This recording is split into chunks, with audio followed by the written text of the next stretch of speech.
that. Kill the weeds, not the grass. Get Ortho Weed Begone Max and defend what's yours. Welcome back. You're listening to Cindy Laverty Show nationwide on CRN Digital Talk Radio. Thanks for staying with me. My guest today is Nicholas Kardaras. We're talking about his book, How Plato and Pythagoras Can Save Your Life. And don't be alarmed by the title of this book, because really they can save your life. Cool guys. Cool Nick, guy, thanks right. for being here. Okay, so the other day you and I had the great opportunity to sit and chat for a while on the phone, and we were talking about the book and your life and experiences from, when you were describing the nightclub days. There's a huge resurgence of that in our country today. I grew up in the 70s, and I thought things were pretty crazy then. But, I mean, what I see happening with our youth today, I think it's really scary. Yeah.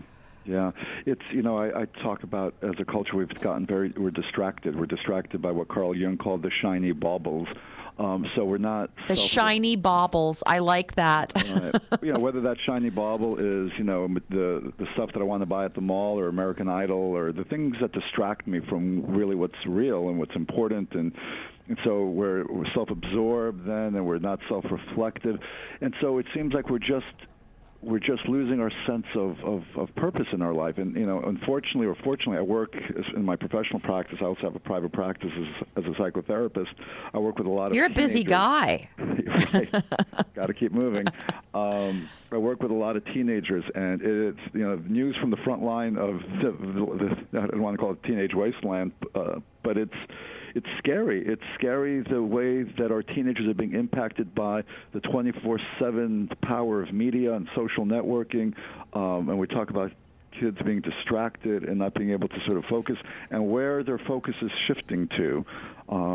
So I always talked about, even when we were growing up in our generation, even when we were, I hate to say being bad kids or hanging out, there was a natural curiosity, and this is a very Greek philosophy concept. Plato talks about philosophy begins in wonder. We were curious as kids, even if we were cutting class to go. I remember when I was in high school, we cut class one time and we went to the museum. We were just curious, I'm not sure kids do that today. And they don't have to cut class to go to the museum, but I'm not seeing curiosity. They're just distracted, and they're sort of they're online, they're playing. There's it's all about instant gratification for them. Right. And and the media is showing them that, what's glamorous is, I hate to even mention their names on this show, but I guess I have to. It's, the Lindsay Lohan and all of her dates in court, and how and the whole big thing is, how long will she stay in rehab? How long will she stay in jail? It's so sad to me. And you could make the argument that there were the Lindsay Lohans of the 1930s and the 50s, and the Marilyn Monroes, but the difference is, and I think it's a big difference, is there's a concept in psychology where they talk about the empty self. Right. And the empty self, it's one thing if you have Marilyn Monroe as your sort of the Lindsay Lohan of the 60s, but your sense of who you were was much more defined, because that was informed by your values and your parents and your family connections and, these other things that define who you are.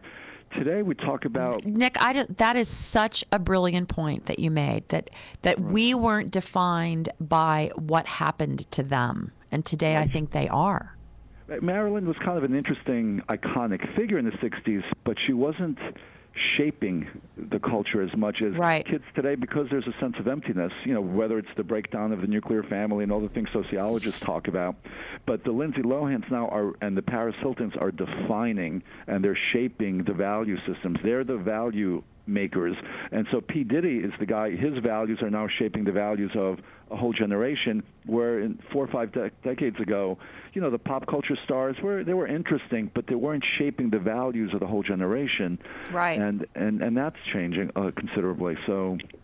Well, I mean, I just was following this news story this week about the woman. I don't know if you heard about her or not, but she was giving her 8-year-old daughter Botox injection. Yes, what? I did. What?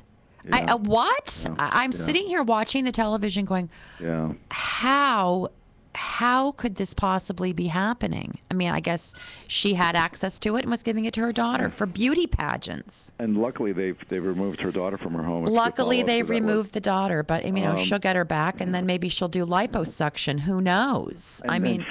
so blinded by the goal, by the ideals of our culture through media. She was sort of almost like a Stepford wife, talking about how her little one was going to be a famous actress or model or singer, and she's just helping her get a leg up, and she's physically abusing her little 8-year-old daughter, so she's not wrinkled at 8, and not even aware of the damage that she's doing, because she's so blinded by this dream of stardom for her daughter. Right. And I think that it's just so sad that, our youth of today they're sort of losing their ability to communicate.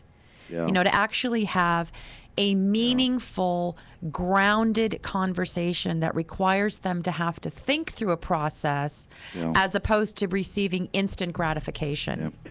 I run adolescent groups, and 4 years ago I was running a group, and maybe one of the 5 or 6 kids would be occasionally reaching into the pocket to text, while the group was going on.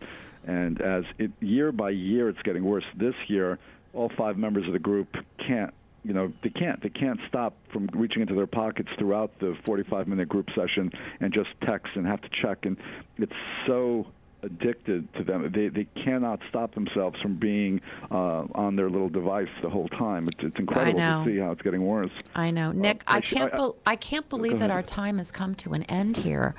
I thank you so much for joining me. I encourage everybody to read this book, How Plato and Pythagoras Can Save Your Life. Nicholas Kardaras. Nick, I'll see you on Facebook, right? Right. We'll be in touch. You, Cindy. Thank you. Thanks for joining. Thanks for listening for right now. I'll be right back with Laverty. You're listening to Cindy Laverty Show. I'll be right back.